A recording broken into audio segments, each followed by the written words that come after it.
Okay, so this is part 2. If you need to go watch part 1, go watch part 1 on how they steal energy, how karmic feminines and masculines steal energy. So the first way that they steal it is through sexual energy transfer.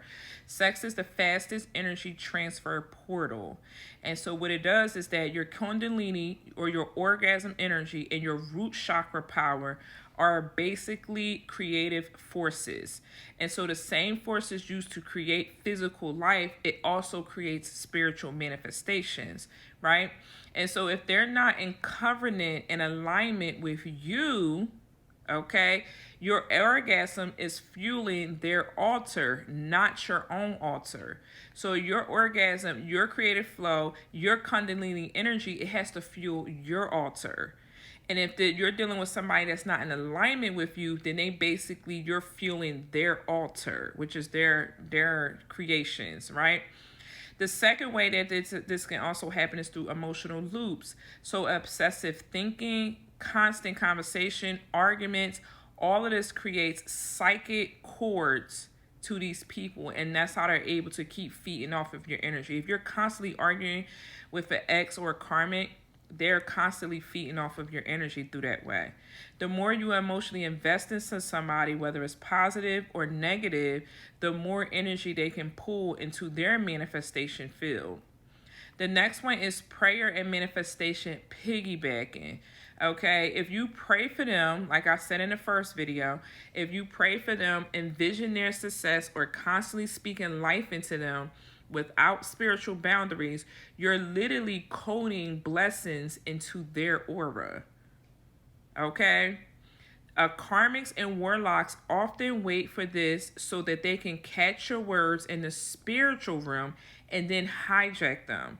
And I'm going to talk about another video about how they hijack your destiny. Okay, the next one is talking about dream realm access. If they enter your dreams, they can steal your codes, your symbols, your divine blueprints, and apply them before you do. They're stealing all your stuff, and then they're going to go out and do it before you even catch on that they're doing it. These are pure thieves. I'm telling you, these are pure thieves on a whole nother level. Energy thief is real, and it's on a whole nother level. Okay, so energy theft. To protect your manifestation. So if you're experiencing something like this and you really want to protect your manifestations, you have to seal your field daily. You have to declare, my life force is for my covenant purposes only. I revoke consent to all siphoning. My life force is for my covenant and purposes only. I revoke consent to all siphoning. Okay? The second thing is you have to cut cords regularly, especially after emotional or sexual contact. I cut cords from everybody every single day out of my sacral. I reclaim my womb every single day, and I cut people and energies off, everybody's energy off my root chakra, even my kids. Okay? Because my son was dealing with someone one time, and the person he was dealing with, she was basically ciphering his root chakra, which then he's connected to us, and it was ciphering our household root chakra. So I cut everybody off from my root chakra every single day, and I reclaim my womb and seal my womb and cut cords off my sacral and womb every single day. Okay? Reclaim your energy. Call it back from every person, place, and timeline. Okay? Don't just think about this lifetime. Think about all the timelines you had, all the past lives you had. You got to call all your energy back from that. And that takes some work. That's not something you can just think that you can just do one time and that's it. You got to keep working at reclaiming your energy back from across all timelines, all realms. I do the realms too, okay? Because if you was doing demonic things with this person, like sex before marriage and just very like deep dark sex and not like, you know what I'm saying, then your pieces, your soul can be somewhere dark, especially if this person had demonic attachments or entity attachments. So you got to get your soul back across all the realms. Okay, you got to stop free coaching and praying for this person. Don't give them your altar work, your ideas, or your life path codes. Don't even be like, I'm just going to pray for them. Don't say none of that. be completely done. But release it out of your subconscious mind. If you got to do work to do that, do work to do that. Okay. Now, if you need help with any of these, you need help with sealing your field, cutting cords, reclaiming your energy, and also how to seal, reseal, and do prayer work to protect yourself from any energetic theft. My link is in the bio. You can purchase a session with me, and I will talk to you later. If you want to learn more about this stuff, my school is now open. It starts in October. If you're interested in learning more about this on a deeper level, you can sign up for my courses. They're 3 months at a time, and I have 3 different tiers. Okay? Love y'all. Bye.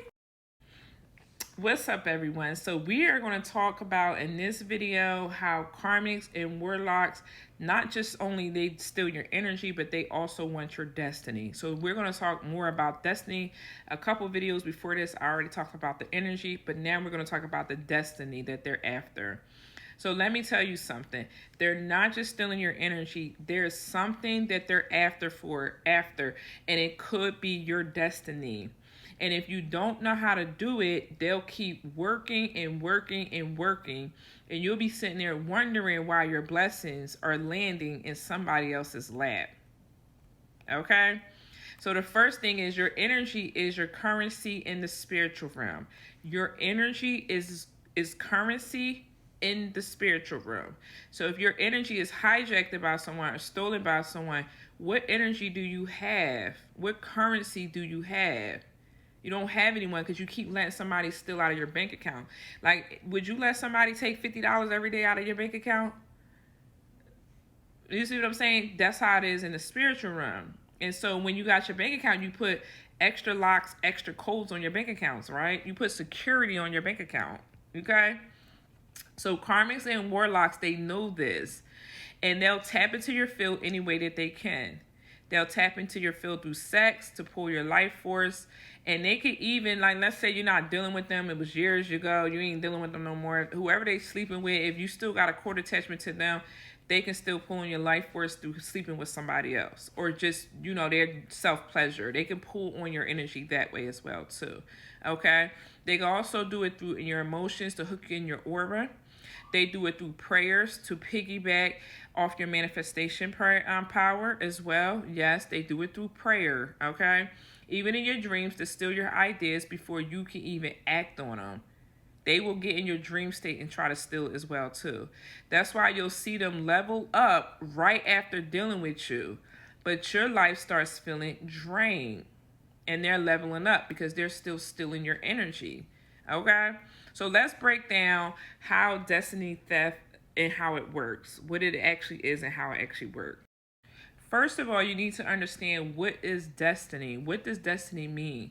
Destiny is your divine blueprint. Destiny is your assignment.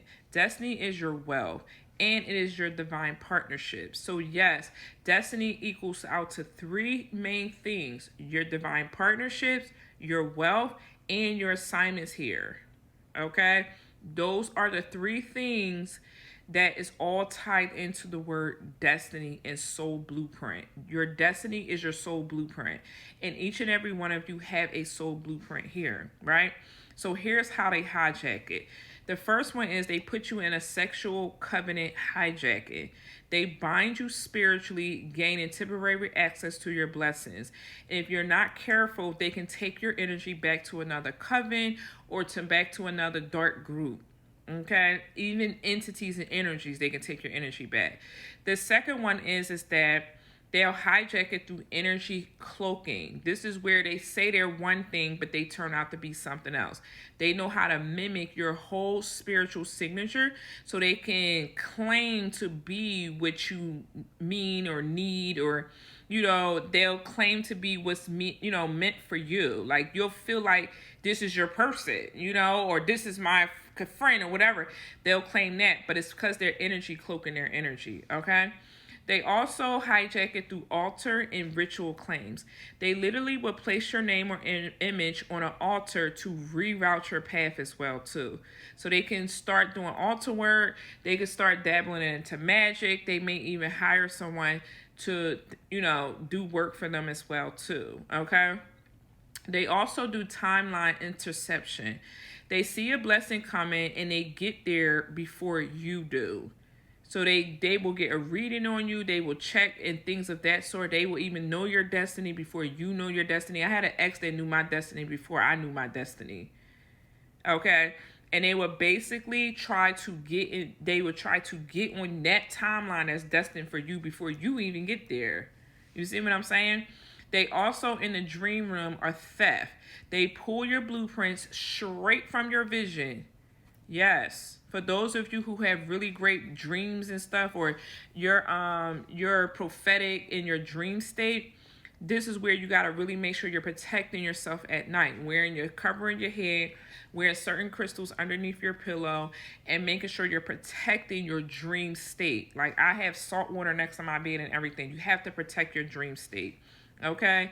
This is not a karmic lesson. This is pure warfare once they start playing around with your destiny. Okay? So let's talk about signs that is happening.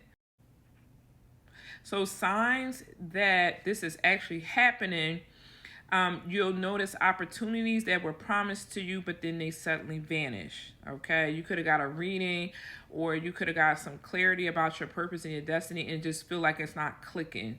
The second one is you'll feel drained after interacting with a certain person. That's how you also know, okay, as well. The third one is you have reoccurring dreams about being bound, chased, or silenced. If you're feeling like you can't move in your dream, if you feel like somebody's chasing you in your dream, or if you feel like you're being silenced in your dream, that's also a sign that somebody's trying to steal your destiny. Your prophetic visions, they start to feel foggy, meaning you can't get any clear downloads, and your third eye and crown is starting to feel a little foggy or feel like pressurized, things of that sort. And watch for the one person who keeps showing up coincidentally in spaces that you're about to enter.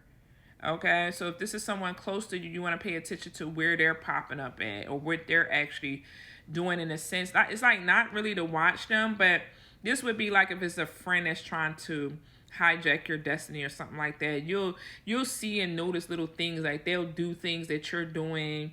They'll mimic your energy, things of that sort of that. So you want to pay attention to that as well too. That you got to watch that. That's serious. So here's how to stop it and protect it. Seal your field daily. Declare your life force and your destiny are for your covenant purposes only. So you have to seal your field and your energy every single day. Okay, it only takes a few minutes.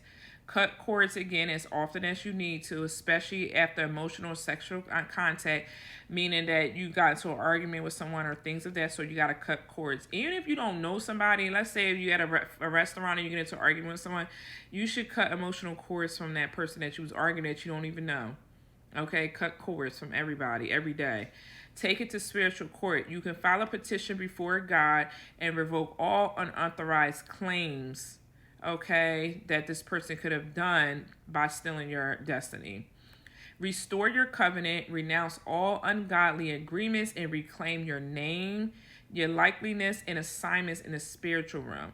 When I was going through this destiny hijacking stuff, and partners and people and friends was trying to just like hijack my destiny, I had to reseal my energy back with the covenant of God and the kingdom of God, in order to get that higher level of protection around my destiny. And once I removed a lot of like mimic cords, I closed a lot of contracts, and I did a lot of restoration work when it came to my soul and my soul being fragmented and everything. Because let's be real, we all go through things and we don't knowingly know what we're actually sitting in or going through. But once I did all of that, my destiny began to formulate again back in its fullness and wholeness. And that's what you want. You don't want a half-ass destiny. Like part of your destiny is like you feel it there, but it's not clicking like where you're supposed to. You're not really pushing into an alignment that you really want to go in. So you have to command your timeline back. Call all stolen years, opportunities, and alignments to return to you now. I had to do a reclamation from this lifetime and my ancestral lifetime, okay? So it's very serious and it's no joke. So listen, Okay? They cannot take what you protect. They can't take what you protect. They can't hold what God has truly assigned to you. Okay? But you have to close the access points, or they'll keep cashing checks from an account that has your name on it. I told y'all. It's like they going in every day taking $50, $100, however much is in your spiritual vault. Okay? So make sure you're sealing your energy and you're cutting off all access. Okay? If you need assistance or help with this, the link is in my bio. I love y'all. If you have questions, DM me or email me. Peace.